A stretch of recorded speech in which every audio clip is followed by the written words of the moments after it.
Добре дојдовте во Green is Easy, каде што одржливоста се среќава со едноставноста. Ова е соработка на Hellenic Youth Participation, Go Green Skopje и Ласнињас Дел Тул, коосновани од Европската Унија. Уживајте! Денеска во нашиот подкаст го имаме Драган Тодоровски од организацијата Екологик. Драган, здраво! Здраво, здраво! Како си? Добар. Ова жешко попладне денеска не уништува. Ама мора. Тоа е. Тоа е тоа. Тоа му е да, работа. така е, да. Кажи ми што е Екологик и со што поконкретно се занимава оваа организација? Сдруженијето Екологик е непрофитна организација која се занимава со заштита на животна средина. Посветена е на следење и промоција на современите еколошки практики и принципите на одржлив развој. Сакаш ти нешто го прашаш или да му влезам јас со проектите? Слободно ти, па ја после. Зборувавме претходно пред емисијата малку за велородео. Да. Ќе ми кажеш нешто повеќе околу тоа? Да, велородео е настан од отворен тип, но посветена на најмладите. Се одржува го на пролет или лето, 10-та година поред, мислам. Во градскиот парк, ако не се лажам. Во градскиот парк. Последниот и предпоследниот беше во градски парк, за претходно не сум сигурен. За сите локации каде се има одржувано претходно, но оваа година беше во градски парк, беше супер посетен.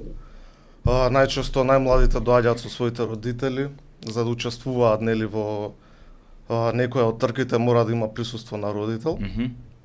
На велородео може да се стекнат со повеќе вештини, како да проаѓаат препреки, како да се снајдат во сообраќај. Се ги учат правилата на сообраќајот. Да, се учат правилата во сообраќајот, како да се заштитат нели учесниците во сообраќајот со велосипед. Исто така има работилници за каде може да се научи како да се одржува велосипедот правилно, како да се поправат некои работи, како може сами нешто да поправиме. И така. Дали мислиш дека децата можат да се снајдат и да поправат сами гума или ланец или нешто такво, или мора некако асистенција од родителот да има? Па да, тоа е веќе за повозрастните, да кажеме, за тинејџерите, не знам сега како. Па ние како мали кога сме биле, сами сме лепеле гуми, да, или? Да. Од таа гледна точка. Да. Ланец поготоа ако ти да, падне. Да. Tego се научиш, tego. Прљави се рацете, ама тоа е тоа. Да. Треба да паднеш за да станеш. Да, така е. А која е твојата конкретна улога таму? Што работиш? Јас сум вработен како проектен асистент. И што работи еден проектен асистент? Сум веќе имам некои посериозни задачи, имам делови од проекти кои ги водам. Моментално јас лично немам проекти кои се поврзани со велосипедизам. Но нели си помагаме сите заедно во велородео, сме вклучени сите како организација.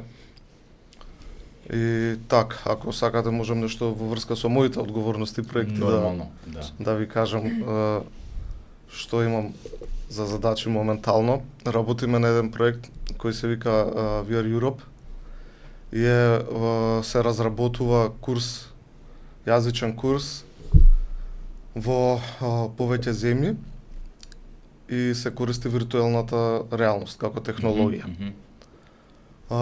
Исто така работам на еден проект кој се вика Hiking for Understanding. Координатори се од Србија, партнерска организација од Србија и е посветен, главна цел на проектот е промоција на хајкингот како алатка за промоција и заштита на животната средина, како може да се користи хајкингот во неформалното образование. И да, многу интересен. Супер. Имавте некои активности сега со хајкинг со тоа или? Да, бевме на тренинг во Србија, во Националниот парк Тара. Таму се одржа дводневна работилница на кој беа презентирани некои модули кои може да се користат во различни прилики, како главно е за меѓугенерацијска комуникација проектот, за подобрување на меѓугенерацијска комуникација, но исто така за при маргинализирани групи. Так. Имаше некои вежби кои ги работевме за врска со таа тема и општо за неформално образование Топ. да. Тоа зима и нели голем замав цело време неформално, сега е многу поголем пик има неформалното него формалното образование. И секако екологик, пак сте организација, здружени уствари за екологија, за велосипеди ми спомна.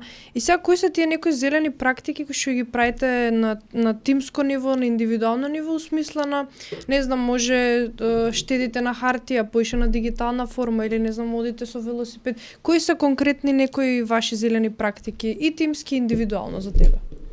Да, па се трудиме да селектираме како прво. Имаме различни канти за отпадоци. Исто и јас индивидуално одам со велосипед на работа кога можам, не секогаш, во екстремни услови не. Да бидам искрен, но кога можам сум со велосипед. Исто така имаме службен тротинет на работа. Што е одлична опција. Да. И се трудиме да намалиме тие. Топ. А кои се всушност сега кога го зборуваме за екологик како организација која се занимава со екологик, нели? Таа е врската меѓу двете нешта. Со кои други работи се занимава екологик освен со обучување и учење за велосипедизмот и хајкингот што го зборуваме тука? Дали има некои други области во кои екологик навлегува и кои се тие, чисто малку некој објаснување? Гледам дека си имаш спремено материјалче. Не, имам тука некои податоци вака генерално, одлично, но главно сме посветени на неформално образование на деца, млади и возрастни. Често работиме со помладите, но имаме и проекти посветени на возрастните. Сега скоро мислам дека го објавивме Агилис подкастот од проектот на колешката Стојне. Само момент да видам. Тој интересен проект е посветен на агилноста. Тоа е проект за општинските работници. Можеме ние додека бара Драган да го свртиме муаветот со Ангела. Се шалам. Едукативен аудио подкаст за агилно работење на малите и големите општини. Може да го посетите, значи подкастот се наоѓа на Spotify, но има линк кај нас на веб страната ecologic.mk и работиме исто со искуствено учење, практични вежби со ученици, едукативни кампови, кампањи, подигнување на јавната свест, иницирање на позитивни општествени промени, организирање обуки, настани и консултантски услуги. Да, јас знам дека има неколку проекти каде што професорите, тоест наставнички или учителки, како да ги наречеме, од основните училишта работат на тема еколошка едукација на учениците и знам дека имаш еден голем проект кој го работеше екологик и дека веројатно добро помина. Не ги знам резултатите. Иако знам дека се работеше на ниво на целата држава, ако не се лажам. Да. Екоучилница може да се екоучилница, се вика. Само момент да видам дали го има. Значи видеата се подготвени од страна на Биро за развој на образование и Сдруженијето на граѓани екологик во рамките на проектот Охрабрување на децата и младите во Република Северна Македонија, да станат двигатели на промени за намалување на ранливоста на заедниците од климатските промени. Спроведено е од УНИЦЕФ со финансиска поддршка од Шведска и одлично пројде. Мислам дека таму беа ангажирани многу деца. Да. Практично професорите, учителките беа ангажирани да изготват модели Да. кои ќе им бидат после одобрени од УНИЦЕФ, ако не се лажам, Да. и од Бирото за развој, а потоа децата да ги аплицираат, одnosno да ги практикуваат на еден начин, да. Сега ми текна едно така прашање, може ова за сите да биде. Сите знаеме колку многу проекти имаме, еве Go Green и сите други невладени за екологија, и има разноразни теми кои што ги засега и ЕУ и сите нас. И сега, кој мислите дека е вистинскиот резултат? Ние го имаме како датабаза секој резултат, колку деца имаше, колку наставнички, професорки, колку млади се вклучиле во сите тие проекти, ама кој е тој најреален резултат и дали стварно мислите дека еве има напредок? Прво генерацијски дали има напредок, вие како гледате, после можам ја некој став да кажам. Дали мислите дека стварно после еден проект или не знам, после било каков проект има леле, јас стварно треба да селектирам од денес. Шо мислите? Многу ме интересира. Добро прашање. Сакаш, Драган, ти прв да одговориш? Па вака, па може да.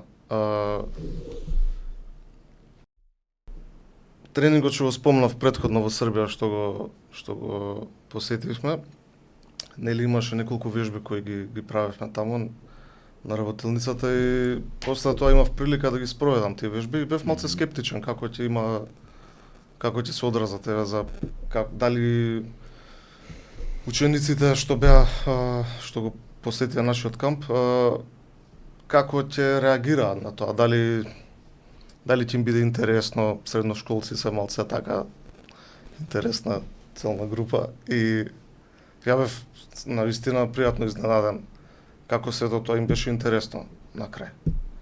Така да мислам дека тоа е показател главен кога има добар фидбек, да.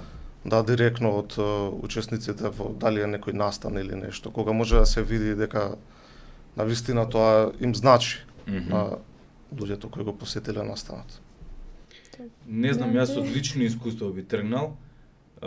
Мене секогаш позитивно ми влијаат такви работи. Посета на одредени семинари или работилници и долго време ме држи тој момент.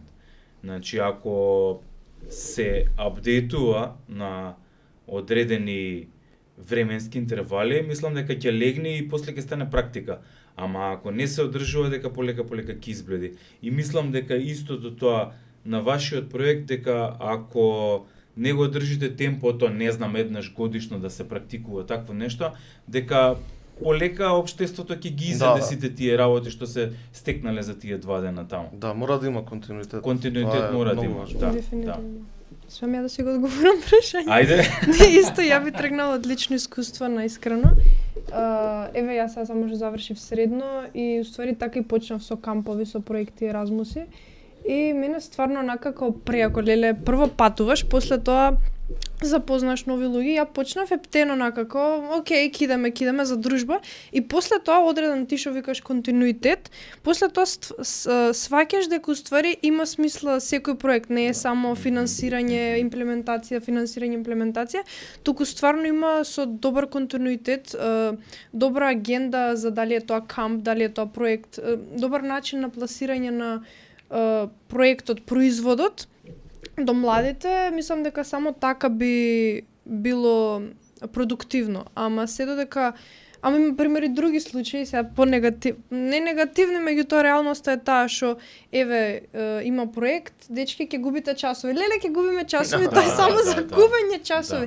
И се многу се познава по проекти што имам идено на работилници, деца што цело време се на телефони или не знам што и тоа е баш онака се познавам, па на крајот од денот стварно вредат сите тие финансирања и сите тие проекти и не ни е понекад јас осеќам дека ми е леле, дали ова стварно има резултат, ама после сум као, Ангела има.